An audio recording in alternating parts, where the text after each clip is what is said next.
Ok, je crois que je suis prête.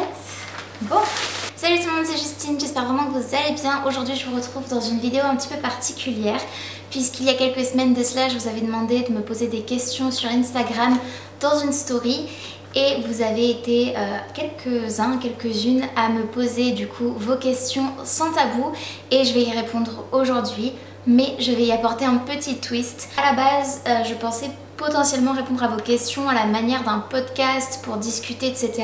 Mais je savais pas trop comment m'y prendre pour que ça rende vraiment podcast, parce que pour moi c'est plus une discussion et là ça aurait été quand même plus centré sur moi avec les questions que vous m'aviez adressées, alors que dans un podcast je pense que ce qui est bien c'est aussi la diversité, de pouvoir parler de soi, de pouvoir parler de ses expériences, des autres aussi, donner des conseils, ce genre de choses. C'est peut-être quelque chose que je ferai à l'avenir, mais pour cette vidéo, donc le petit twist que j'ai apporté, si vous avez cliqué sur la vidéo vous l'aurez vu déjà dans la vignette, mais en répondant à vos questions je vais aussi déguster des nuggets végétariennes parce que je n'aime pas vraiment les nuggets à la viande, mais on s'en fiche, c'est même pas ça le but, ça c'est juste pour aller avec des sauces pimentées. Donc j'ai acheté un lot de 4 sauces pimentées comme ceci. On a même une échelle qui nous indique la force du piment. Donc écoutez, je vais tester ça en répondant à vos questions, ce qui peut potentiellement être assez marrant. Et si j'ai eu cette idée, c'est pas une idée originale du tout, c'est que je regarde de temps en temps des vidéos de la chaîne First We Feast. C'est une chaîne YouTube américaine, me semble-t-il, d'une personne qui donne des interviews de stars et les célébrités du coup dégustent. Alors elle, c'est des petites ailes de poulet ou un truc du genre avec des sauces pimentées en répondant à des questions plus ou moins personnelles, ce qui fait que c'est de plus en plus dur potentiellement de répondre aux questions avec ce qu'on déguste, qui est de plus en plus douloureux en bouche. En tout cas c'est ce qu'on va voir. J'aime à penser que je suis quand même assez résistante au piment parce que j'aime bien manger épicé et en général même si j'ai la bouche qui me brûle et tout, c'est pas quelque chose qui me gêne au point de m'empêcher de parler ou quoi que ce soit. Mais on va bien voir si je tire le coup. Je voulais me poser les questions à moi-même en face à face, mais comme les questions datent d'il y a quelques semaines, je ne voulais pas me spoiler et réfléchir en amont à mes réponses, même inconsciemment, parce qu'en écoutant les questions forcément ça me trotte dans la tête après, donc je voulais éviter ce genre de choses. Donc je n'ai pas regardé les questions depuis quelques semaines et je vais les consulter sur mon téléphone juste ici et y répondre en direct. Et je ferai peut-être un petit montage où je me poserai les questions, vous verrez pas la différence, mais du coup après coup, ce qui fait que je pourrai avoir un échange avec moi-même. Mes nuggets ne vont pas tarder à sortir du four et je vais tout simplement préparer ça, et je vais également goûter en premier la sauce samouraï que j'ai acheté aussi parce que c'est quelque chose que j'ai découvert très récemment et je ne savais pas du tout que c'était épicé la sauce samouraï. Donc j'ai goûté ça il n'y a pas très longtemps et en fait je me suis rendu compte que c'était quand même assez intense en épices. Donc je vais comparer aussi, je pense que ce sera la moins forte, donc je vais la prendre en premier, ce qui me fera au total 5 sauces. Voilà ma sauce samouraï. Si ça vous intéresse d'ailleurs, ce petit lot là et la sauce, je les ai achetés chez B&M. Si vous avez envie de tenter l'expérience chez vous, ça sonne. C'est prêt, vous allez pouvoir admirer ma splendide manucure que j'ai réalisée hier. De la moins épicée à la plus épicée. Donc moins épicée. Donc je vais tourner dans ce sens-là pour les déguster. Je vais goûter, je vais commencer par la sauce samouraï, je vais être assez raisonnable. Est-ce que tu t'attendais à vivre une année comme celle-ci depuis que tu es à ton compte? Honnêtement, non. La sauce samouraï, elle pique quand même. Non, dans le sens où je ne savais absolument pas à quoi m'attendre en étant à mon compte vraiment à 100%. Ça fait pas encore un an que je suis à mon compte à 100%, c'est depuis septembre 2022. Comme je savais pas à quoi m'attendre, j'avais pas vraiment d'attente, si ce n'est que j'espérais quand même avoir plus de clients en tant que graphiste surtout. Et pour ma boutique de papeterie, je dirais qu'elle est au ralenti et que j'ai moins peut-être de clients que ce que j'aimerais, ça c'est sûr. Mais en même temps je m'attendais à rien vraiment et je suis contente de ce que j'en ai fait. Je suis contente des projets que j'ai fait, etc. depuis septembre dernier. Mais voilà, je pense qu'il faut que j'apprenne à me donner un coup de pied aux fesses et à réussir à démarcher davantage, notamment pour mon activité de graphiste. Les créateurs de contenu que tu aimes suivre et pourquoi? Il y en a beaucoup, ça dépend dans quel domaine. Je ne vais pas vous donner tous les noms, mais j'en ai déjà cité pas mal. Les vidéos que je ne loupe jamais sont les vlogs par exemple de James and Caris, qui est un couple de Gallois avec leurs 2 filles. Je regarde beaucoup les vidéos de Josie, de Freddie, Nikki and Gabby. Je regarde aussi pas mal d'Américains, Ryland Adams par exemple. Je suis aussi Alexa Sunshine 83. Qu'est-ce que je pourrais vous citer en plus? Je regarde aussi Roman, Jan, qui sont 2 sœurs qui vivent au Canada, que j'aime beaucoup. De temps en temps je regarde aussi Marie Lopez, Enjoy Phoenix en française. J'ai décroché en fait vraiment du YouTube français. Je regarde essentiellement YouTube britannique américain.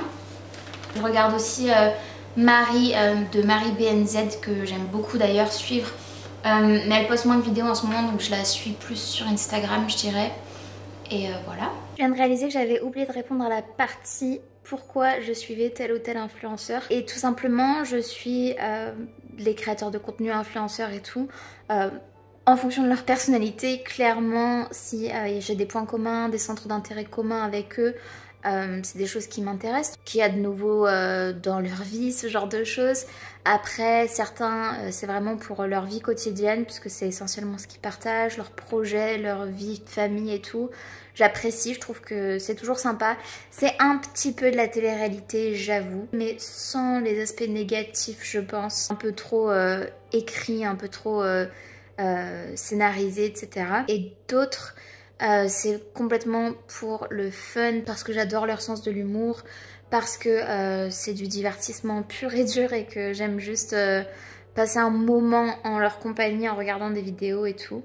Donc voilà, je pense que j'ai répondu du coup maintenant à cette deuxième partie de la question. On va attaquer la première sauce épicée, c'est la Costa Rica Lava Hot Sauce. Ok. Déjà, comment tu vas? Et la question c'est comment être heureux. Je vais bien. Pour une première sauce épicée, c'est vraiment pas mal. Je vais bien, merci, c'est très gentil de me poser la question. Comment être heureux? J'ai pas de recette miracle, je suis juste en train de me dire que je n'ai pas pris de boisson pour me rafraîchir, ni de sopalin. Et là je sens déjà que ça brûle un petit peu, mais ça va. Voilà, j'ai pas de recette miracle pour le bonheur. Comment être heureux, je peux pas vous le dire. De mon point de vue, je dirais que pour être heureuse en ce qui me concerne, j'aurais juste besoin de me sentir épanouie dans différents domaines de ma vie, et les domaines que je vais placer en plus haute priorité, parce que j'en parlais il n'y a pas longtemps avec mon chéri. Je pense qu'on a tous des priorités différentes et qu'on place tous à différents niveaux en fait des piliers de notre vie. Donc par exemple, mon chéri me disait que lui, ses piliers c'est son couple, son travail, sa famille et ses amis, et qu'il aimerait idéalement les mettre tous au même niveau. Moi personnellement, j'ai ces piliers-là, ils sont pas tous au même niveau dans ma vie, et j'ai aussi le pilier de mes passions qui me prend beaucoup de temps, d'énergie, et c'est là-dedans que je m'épanouis le plus. Et d'autant plus depuis que je suis indépendante et que je suis auto-entrepreneur. Mon travail c'est aussi une de mes passions, et j'essaie de développer pas mal de petites choses à côté aussi qui me passionnent, comme ma chaîne YouTube notamment, de chanter aussi parce que j'adore ça, je chante toujours, et d'essayer de poster quelques vidéos aussi maintenant. Mais franchement, tout est relatif, c'est trouver un bon équilibre dans la balance avec tout ce qui vous épanouit. Donc pour moi, tout ce qui vous fait du bien, et forcément qu'il y a des moments où il y aura des bas, des hauts, et je pense que le bonheur et être heureux, ça veut pas dire être à 100% toujours aux anges. On peut être heureux en règle générale et avoir des moments de doute, des moments un peu down, mais être heureux dans sa vie. Enfin en tout cas moi c'est comme ça que je conçois la chose, et de toute façon il n'y a pas de haut sans bas, donc si vous êtes tout le temps au top du top, comment vous savez que vous êtes au top puisque vous n'avez pas de moments moins bons, moins bien pour comparer. Bref. Je vais attaquer la deuxième sauce parce que je parle. Des collaborations, partenariats de prévus pour cette année en lien avec ton entreprise? Pas du tout. Là c'est la deuxième plus épicée. Garlic del Fuego. Pourtant j'en ai mis pas mal. Ça brûle mais rien d'infernal. Non, avec mon entreprise j'ai pas de collaboration prévue cette année. Je vois pas ce que je pourrais faire. Vraiment. Ça brûle un peu. Es-tu quelqu'un de casanier ou au contraire qui sort beaucoup? Totalement casanière. Vraiment, j'ai la langue en feu. Ok? Mais je finis quand même la petite goutte. Je vous montre mon assiette. Totalement casanière. Je sors pas beaucoup, je ne sors pas du tout. Si dans l'imaginaire collectif, sortir, c'est aller en boîte, enfin en discothèque, c'est un mot qu'on utilise encore, j'ai 30 ans, il faut pas l'oublier. Non, voilà, sortir, faire la fête comme ça et tout, pas du tout, ça ne m'arrive juste jamais, c'est même pas occasionnel ou quoi, ça ne m'arrive jamais, j'aime pas ça. C'est quelque chose que j'ai jamais vraiment fait. Par contre, j'aime bien sortir, aller au restaurant, aller au cinéma, ce genre de choses, faire un bowling de temps en temps, me balader et tout. Mais clairement si on parle de la vie la nuit, moi la nuit je dors, voilà. Ça arrache bien. Je vais attaquer la quatrième sauce. Quelles sont les nouveautés concernant tes illustrations? Eh bien je vous invite à vous rendre sur la boutique www.elisabethjer.fr. J'aurais peut-être dû prendre de l'eau mais en même temps je crois que l'eau ça active encore plus. Il faut boire du lait, c'est ce qu'ils disent dans l'émission là. Mais moi j'aime pas le lait et j'ai pas de laitage. Ça me brûle le palais. La troisième plus forte c'est la sauce Green Hot Sauce et j'ai pris quasiment sur toute ma nugget là la sauce. Bref, donc les nouveautés concernant mes illustrations c'est retrouvé sur ma boutique en ligne, sur Instagram à @elisabethjer. C'est là que vous allez pouvoir trouver toutes les informations et j'ai sorti une nouvelle collection printemps-été sur l'univers Bridgerton. Voilà. J'avoue que j'avais un peu peur de prendre celle-là. Je la finis, hein, je m'en suis versé pas mal, mais je la finis. Parfois, je vois dans l'émission là dont je vous parlais tout à l'heure, ils en prennent très peu. Moi, j'y vais à fond. Je suis admirative des projets dans lesquels tu te lances. Comment tu restes motivée et arrives à te renouveler? Elle piquait pas cette sauce. J'ai l'impression que celle d'avant, elle piquait plus. Je dis ça et puis là... Ça donne chaud. Merci beaucoup déjà de me dire que tu es admirative des projets dans lesquels je me lance. Ça me fait toujours très plaisir et c'est toujours flatteur parce que moi j'admire beaucoup de personnes qui se lancent dans des projets et qui réussissent.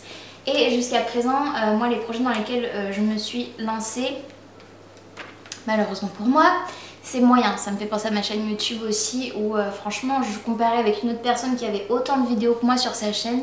Elle avait 300 000 abonnés, elle parle anglais, ok.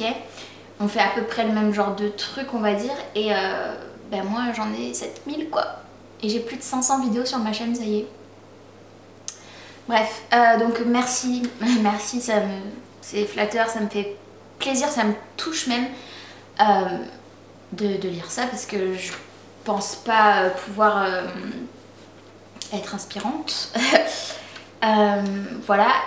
Comment je reste motivée et j'arrive à me renouveler? Bah, c'est un mindset, clairement, c'est quelque chose sur lequel j'ai complètement shifté ces derniers mois, cette dernière année je dirais, où je suis beaucoup plus positive au quotidien, même dans mon parcours en tant qu'entrepreneur et tout, parce que une phrase que l'illustratrice que je suis et dont j'ai suivi la formation, Elodie, a dite dans un de ses lives à un moment donné, elle disait « Reste déterminée, les échecs font partie du parcours ».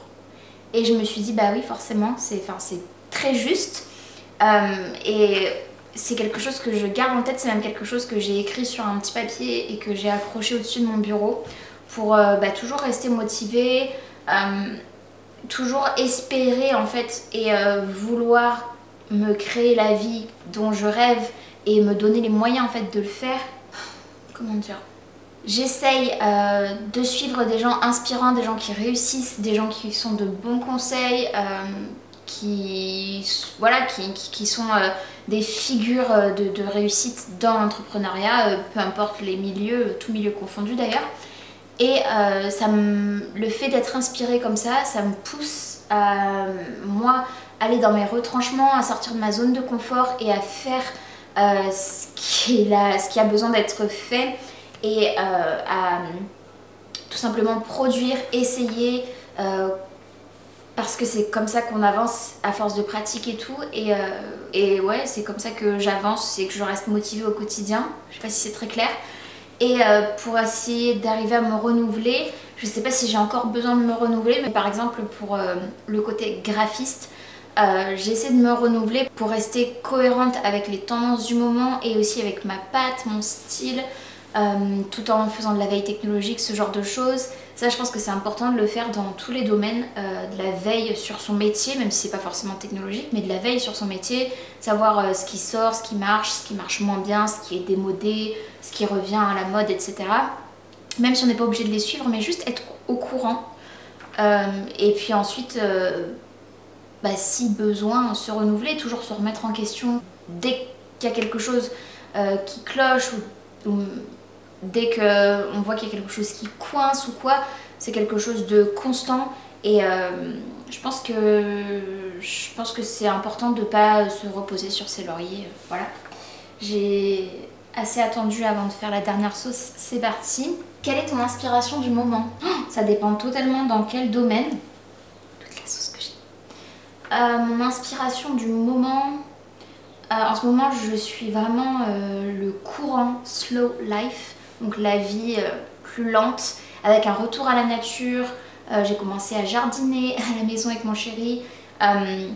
J'aimerais cuisiner et faire de la pâtisserie plutôt, parce que moi c'est plus côté sucré, encore plus, mais en trouvant des alternatives plus healthy, plus saines et tout. C'est quelque chose que j'essaie de faire pour ma santé, pour ma silhouette aussi, pour plein de choses, pour mon mental et tout. Je fais du sport aussi depuis plus de 3 mois, 4 à 5 fois par semaine. Je dirais que c'est un peu ça mon inspiration du moment, c'est juste trouver un bon équilibre dans ma vie privée pour me sentir bien au quotidien. Et sur cette note, je vais déguster ma dernière sauce la plus piquante au monde. La smoking chipotle, ou chipotle, je sais jamais comment on dit. Je sens rien, et j'ai même pas la bouche anesthésiée ou quoi, c'est juste qu'elle est pas... Voilà, ça va venir après peut-être. Quel est le meilleur achat vintage que tu aies pu faire? Clairement, le miroir doré que j'ai fait récemment. Je vous insérerai une image là. Ça fait des années que j'en cherche un comme ça. J'étais beaucoup trop contente d'en trouver un récemment. Et je l'ai payé 30 € seulement. Quel est ton prochain voyage? Alors, voyage pas très exotique, mais prochaine destination de prévue, c'est Lyon. Avec ma soeur, donc en France. Je ne suis jamais allée dans cette ville et on voulait faire 2 jours, une petite escapade avec ma soeur. Et elle connaît, donc elle va me faire découvrir. Et j'ai hâte, ça va être cool. Et après le prochain voyage, je n'ai pas forcément les moyens pour l'instant et j'ai pas le budget quoi. Mais en ce moment j'essaie d'économiser quand même, de mettre de côté et tout de l'argent pour me rendre en Angleterre, parce que c'est clairement la destination qui me fait rêver. J'y suis déjà allée plusieurs fois mais ça me manque terriblement, l'Angleterre. Et j'aimerais faire un espèce de road trip, j'aimerais aller dans les Cotswolds, j'aimerais retourner à Manchester aussi, du côté de Lancaster où j'ai fait 3 mois d'études en Erasmus. J'aimerais revoir ces endroits et tout, et rester quelques jours à Londres aussi, donc faire un grand voyage à travers l'Angleterre en réalité. Ce serait cool. Franchement, la dernière sauce, c'était une grosse blague. Est-ce que je la goûterai pas juste comme ça? Je pense que je vais la goûter avec mes doigts. En plus, on arrive à une question qui fâche. Ton copain te suivrait-il dans ton projet rêve de vie en Angleterre? Non. Honnêtement, non. Je ne pense pas. Donc, voilà. Penses-tu rechanger de style un jour? Et comment es-tu arrivée à celui que tu as aujourd'hui? Je pense qu'on parle de style vestimentaire. Non, je pense pas changer de style, c'est pas prévu dans le sens où je ne me définis pas dans un style, je m'enferme pas dans un moule avec une étiquette. Il y a plein de styles que j'aime beaucoup dont je vous parle de temps en temps, notamment le style coquette, le style très girly, cottagecore. J'aime aussi tout ce qui est downtown girl, plus les années 90-2000 jusqu'à 2010 même. Certains looks qu'on a pu voir dans des séries dont je vous parlerai dans d'autres vidéos, etc. Je fais des mix and match en fait, j'aime bien changer un petit peu de style. Je pense que la personne qui dit rechanger de style, c'est parce que j'ai changé progressivement, parce que clairement il y a quelques années je portais des choses comme ça, comme ça, comme ça. Et qu'aujourd'hui je ne pourrais juste plus du tout, c'est pas du tout ce que j'aime. Je pense qu'à l'époque je suivais les tendances et j'essayais en fait de me les approprier et ça n'allait pas. C'est pas quelque chose qui me plaît, enfin franchement ça vieillit très mal en plus. J'ai toujours aimé le côté girly et tout, mais je suis plus vers une tendance plus classique et tout. Bon là c'est totalement girly, un peu cottagecore aussi je dirais. Mais voilà, j'opte pour des coupes un peu plus classiques, des modèles aussi plus épurés avec une couleur, pas forcément des motifs ultra in your face. Genre à part les fleurs, il n'y a pas trop de motifs que je porte et que j'ai envie de porter. Après j'aime toujours aussi, c'est plus pour l'automne-hiver, mais j'aime bien aussi m'habiller tout en noir, un total look black. Mais c'est vrai que je le fais de moins en moins et je me demande si la dernière fois que je me suis habillée tout en noir c'était pas il y a plus d'1 an ou 2 quoi. Vraiment, ça date. Parce que ouais, j'essaie toujours d'apporter un peu plus de couleurs à mes looks et j'aime bien. Et en plus là, avec le printemps-été, j'aime bien porter des couleurs pastel et tout, mettre plus de couleurs dans ma garde-robe. Vous allez voir prochainement d'ailleurs dans une vidéo, j'ai les couleurs de l'arc-en-ciel. Mais ouais, j'aime bien. Puis j'aime bien expérimenter avec la mode, j'aime bien essayer différentes choses. Comme je disais, je m'enferme pas dans un style parce que ça me correspond pas, j'ai pas envie. J'aime trop la mode pour pouvoir juste me focaliser sur un truc, sur une couleur en particulier ou quoi. Voilà. Je pense que je vais arrêter de blablater puisque je raconte des choses un peu trop superficielles là à ce moment là. Franchement, bah j'ai relevé le défi haut la main, hein. Je sais pas ce que vous en pensez, mais la dernière sauce elle m'a vraiment pas arraché la bouche plus que ça. Je m'attendais tellement à pire. Je suis assez étonnée, mais positivement étonnée, hein, fière de moi. Comme je vous l'ai dit au début, j'ai pas menti, je tiens bien le coup, bien le choc. J'espère que cette vidéo vous aura plu. N'hésitez pas à me dire en commentaire ce que vous en avez pensé du concept. Encore une fois, même si c'est pas un concept original qui vient de moi. Mais n'hésitez pas à me dire quand même si vous avez apprécié, si vous voulez que je retente l'expérience peut-être avec d'autres sauces pimentées, épicées à voir si j'en trouve davantage. Pourquoi pas, ou un autre style de choses à tester et à déguster tout en discutant avec vous, en répondant à vos questions ou quoi. Je vous remercie vraiment beaucoup d'avoir regardé cette vidéo. Si jamais vous l'avez aimé, n'hésitez pas à la liker, n'hésitez pas également à vous abonner à ma chaîne ainsi qu'à activer la cloche de notification pour être tenu au courant de tout ce que je poste. Et en attendant de vous retrouver dans une prochaine vidéo, prenez bien soin de vous et bien soin de vos proches. Je vous fais de très gros bisous et je vous dis à très bientôt dans une prochaine vidéo. Salut!